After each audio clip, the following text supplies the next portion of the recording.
Rob here from Unimedia, and in this video we're going to be looking at how to use dividers and spacers in Elementor, so stay tuned.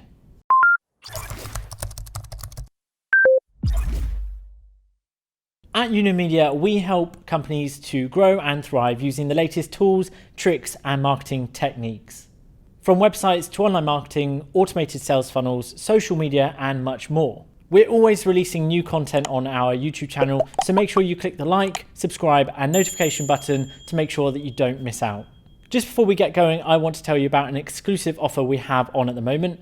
We're giving away free access to our paid Hubjuno platform to the first 50 people that click the link in the description. We're going to be putting this link in the description of all of our videos, so make sure that you get in there as quick as you can. Within Hubjuno, we have created over 100 training videos in 13 courses, including a course on how to build a website using Elementor. You'll also find recorded webinars and a host of other free content, so remember to click the link in the description. Let's get on with the video. Hello, in this video we're going to be talking about two different elements in Elementor, both similar in a way, dividers and spacers. Before we begin then, I've got a page layout of Elementor full width. I've got one section here with one column in, and I've changed the background color of the section to blue. To get back to our elements then, we just need to click the grid here. Okay, so I've kind of jumped forwards in this video and added some text and some headings just to help us out with this and show you how these elements work. So the first element we're going to go to is to our spacer. I'm going to drag that tile and I'm going to put it just under our heading here. So what this does is it essentially adds some space wherever you want it to be, and we can increase this space by toggling up and down here. I'm going to leave that space as it is. I want this same space under this heading though, so I'm just going to right click on this element, duplicate, and I'm then going to drag it under this heading, and we have the same space there. I'm just going to click this tab here and we can see an equal space between both header and text paragraphs.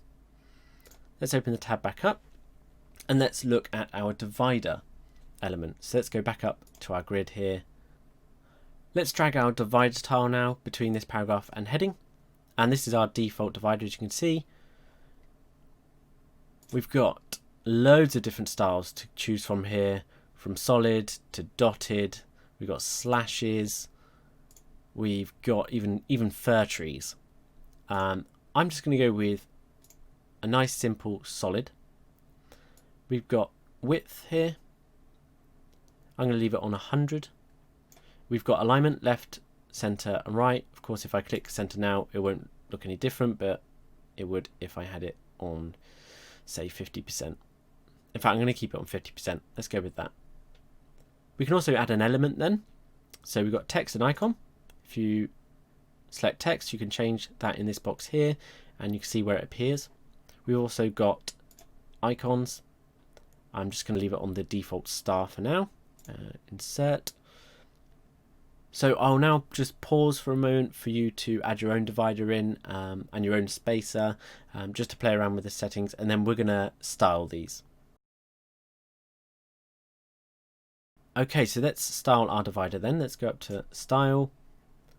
And I want the color to be white. There we go. There is a separate video for the color picker tool, so go and check that out. We've also got the weight,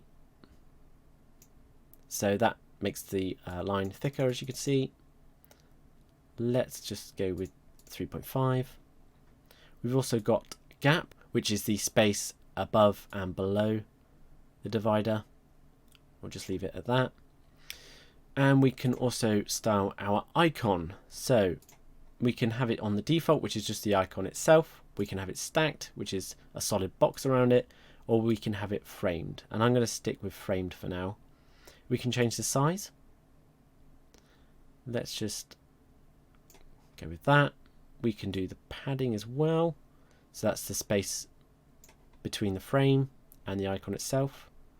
Let's make that a bit smaller. There we go. The primary color, let's have white. You can see that changes. We've also got a secondary color which fills the color in there, and I'll leave it on this orange.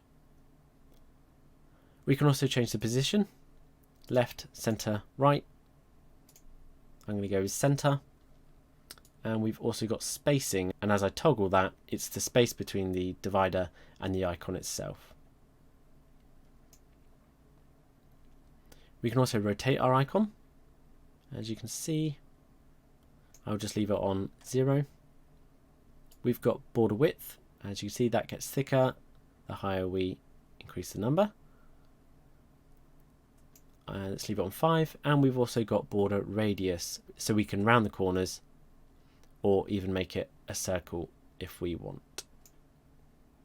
And that's really all there is to it when it comes to the spacer and the divider element.